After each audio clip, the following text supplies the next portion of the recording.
Episode 1, Climate Crisis and the Black Death, an AP European History podcast by Hammer History Productions.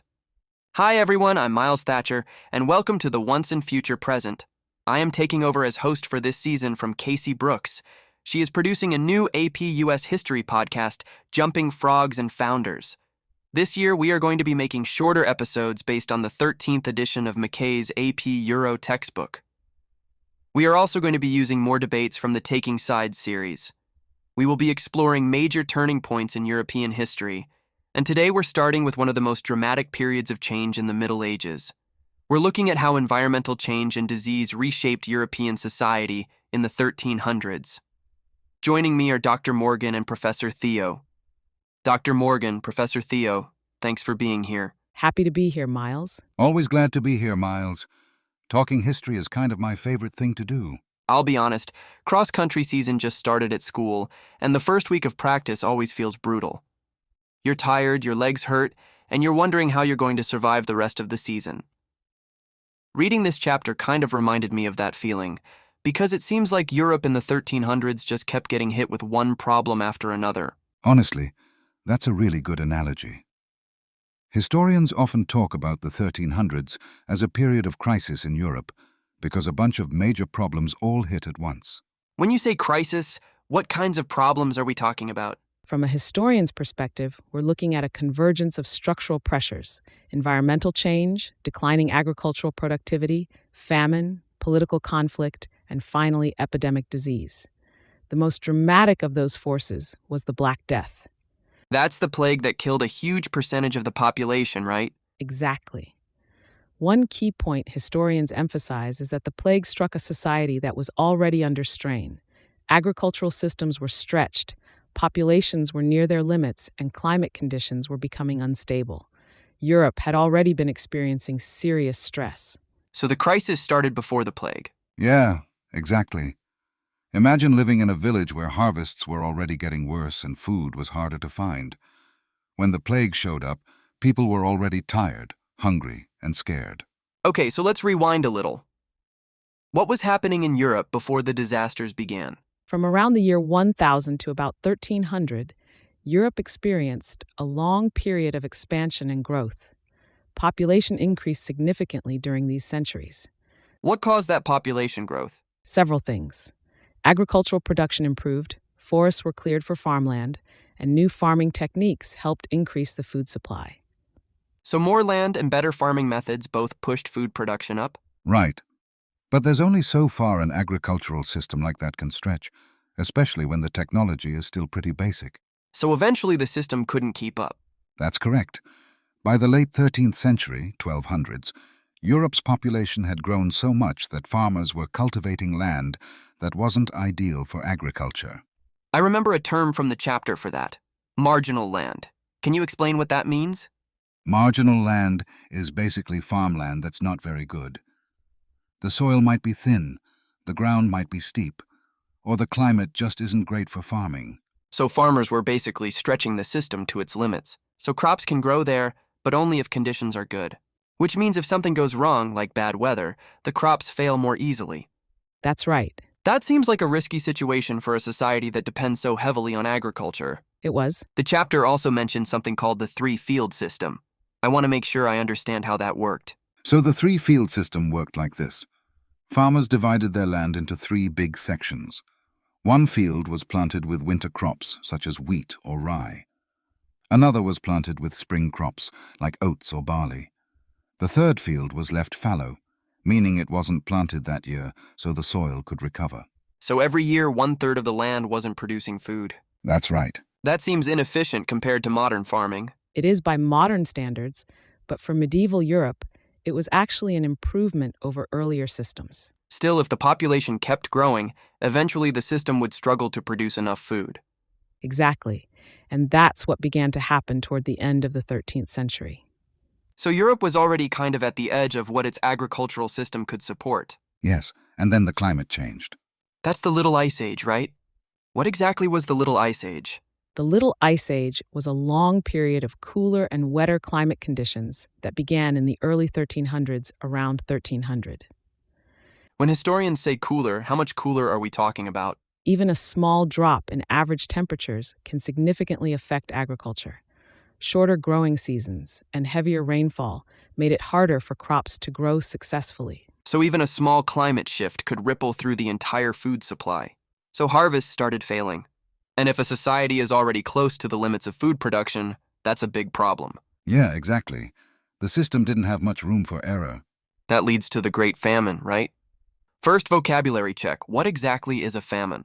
A famine just means a really serious, widespread food shortage that lasts for a long time. So we're not talking about one bad harvest, we're talking about years of shortages. And the Great Famine lasted several years. Between 1315 and 1322, Europe experienced repeated crop failures due to extremely poor weather conditions. What happened to people during that time? Food disappeared from markets pretty quickly, and prices shot way up. For ordinary families, that meant real fear. Parents worrying about how they were going to feed their kids. That must have been devastating for ordinary people. It was. Malnutrition weakened populations and made them more vulnerable to disease. So Europe was already weakened before the plague arrived, and then the Black Death appears. What exactly was the Black Death? The Black Death was a massive outbreak of plague that reached Europe in 1347 and spread across the continent between 1347 and 1351. How deadly was it? Estimates vary, but historians believe it killed somewhere between 1/3 and 1/2 of Europe's population. That's an incredible number of people. Where did the disease come from? Modern historical and medical research shows that the plague was caused by a bacterium called Yersinia pestis, which normally lives in rodents, such as rats. So the disease already existed in nature. It just jumped into human populations, and humans became infected through fleas. Exactly. Fleas feeding on infected rats transmitted the bacteria to humans. So trade networks played a role in spreading the disease. Yes, commercial networks tied Europe to the broader Afro-Eurasian trade system. Goods moved along those routes, but pathogens moved along them as well. The chapter mentions a place called Kaffa. What happened there? Kaffa was a trading city on the Black Sea controlled by Genoese merchants. During a Mongol siege in 1346, the disease likely spread among the armies and the population. According to one account, Mongol forces besieging the city catapulted plague-infected bodies over the walls. That sounds like biological warfare. It certainly does. Whether that specific event spread the disease or not, trade clearly played a role. Yes. Ships carried infected rats and fleas into Mediterranean ports beginning in 1347, such as Messina in Sicily, Genoa, and Venice. From those Mediterranean entry points, the disease spread north along trade routes towards cities like Paris, 1348, and London, 1349. Merchants traveling across the Mediterranean Sea and the Black Sea unintentionally carried the disease deeper into Europe's commercial networks. And from there, the disease spread inland. What symptoms did people experience? The most common type was bubonic plague, which caused these really painful swellings called buboes. Vocabulary check. What exactly is a bubo? A bubo is basically a swollen lymph node caused by infection, and they could get really large and extremely painful. So when people saw those symptoms, they probably knew something was seriously wrong. That sounds incredibly painful. And many people died quickly, often within just a few days.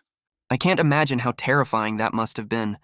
And remember, nobody had microscopes or germ theory.